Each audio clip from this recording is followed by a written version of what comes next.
All right, so one of President Trump's biggest skeptics during the presidential primary was conservative radio and television host Glenn Beck. Well, he now says he would gladly vote for Trump in 2020. He's here to explain that and weigh in on the new radical extreme Democratic Socialist Party, the anti-Semitism scandal. Glenn Beck himself, also the author of the upcoming book, Addicted to Outrage. All right, good to see. You are not being brought on this program in any way. We got along great for a while. You were very generous to me at one point when I needed a radio studio, and you never charged me a penny, and you gave it to me for like a year. Sean, listen to me. We both believe that our country is in trouble. We're both men that are very passionate, and there's nothing wrong with that. And I'm more than happy that you reached out and wanted to talk. Let me ask you, because look, you've always been an entertainer and performer in so many ways, and you know what? Everybody's views vary. We watched the Cheetos. The day after Trump was elected, you know, you said you compared Trump's win to what happened in Germany in 1933. Then you really lost me when you were hanging out with Samantha Bee. I thought that was, to me, you know, a different point. Tell us about what changed you. I wasn't hanging out with Samantha. I wasn't hanging out with Samantha Bee. Look, I think I've been very consistent. I was judging Donald Trump on his record prior to being president of the United States. That's all you had to judge him on. I said after the election that he is my president. He is all of our presidents, and it is in our best interest that our president succeeds. And I want him to succeed. And I said over and over again, I hope that I'm wrong. And if I am, I'll be the first to admit it. Once he got into office, now he's the president. So now I'm not judging him on the past. I'm judging on what he's doing. And I call balls and strikes. And quite honestly, Sean, early on, I said, I never thought he would do that. I never thought he would do that. I never thought he would do that. By the time he got to Israel, he was proving me wrong every step of the way on his policies. I was happy, thrilled to say he's doing the things he said he would do. I think the problem has been since he got into office on policies, the Republican Party. The Republican Party, he is the greatest misdirection of all time. All he has to do is just tweet something, and the media goes crazy. They could have passed anything, and he would have signed it. They didn't. I ask, what's wrong with the Republican Party? You know, to me, there are way too many Republicans. We learned this over Obamacare. Show votes for repeal and replace, 65 of them. Real votes, spineless, visionless, feckless. Nothing. Same thing with the border. I'm not a Same conservative thing with the border. either. You know, the only thing is, and I might have had an advantage that you didn't have, and like you, I went out on a limb. I told my conservative audience what I knew about Donald Trump. And if you looked at his record, gave money to Democrats, even Hillary Clinton said nice things about Democrats. Mm-hmm.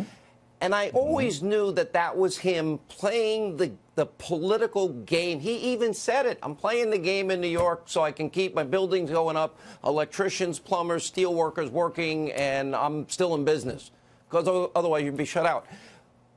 As you look at the things he's done, and the way I look at it, biggest tax cuts, conservative justices, fighting like with everything he's got to get the border wall because he made the promise. Israel is another.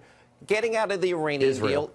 Even the concessions that he got, standing for abortion, saying that he's against socialism. I was there at the State of the Union, and I watched the Democrats. I was sitting right across from the president in the back, and that's the way that thing should be shot. You should be able to see who's texting, who's laughing, who's poking each other, who's mocking.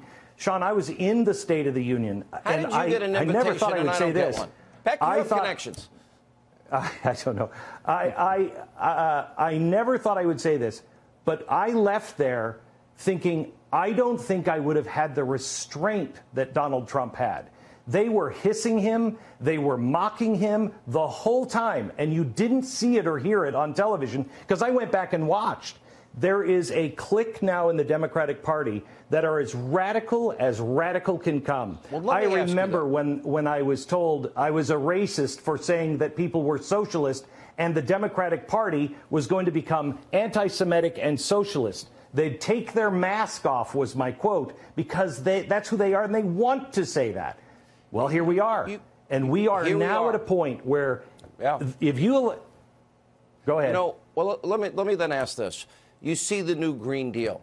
No planes, no cows, no cars, no oil, no gas.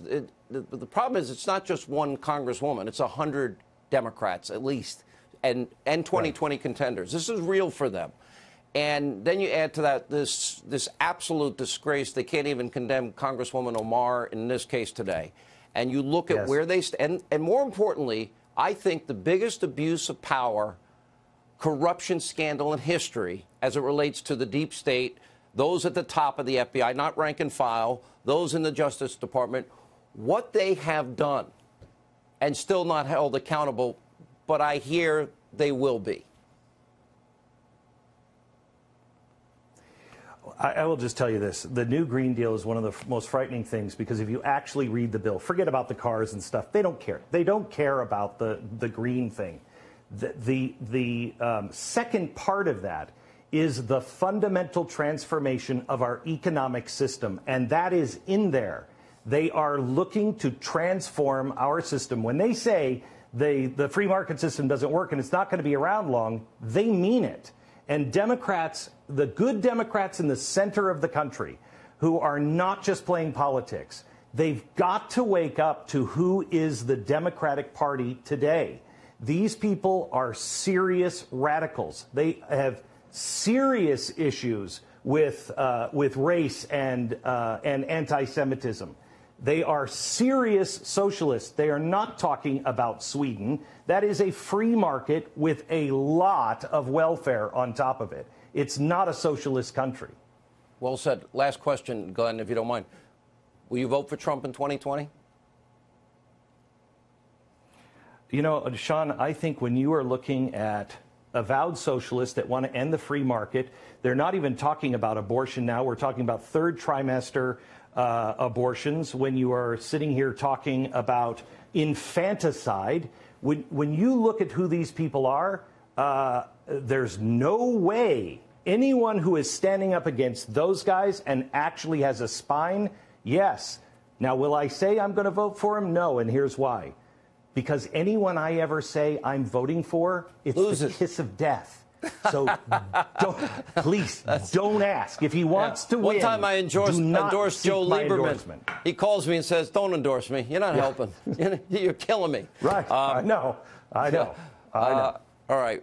Good to have you back on Fox. Thanks for taking the time.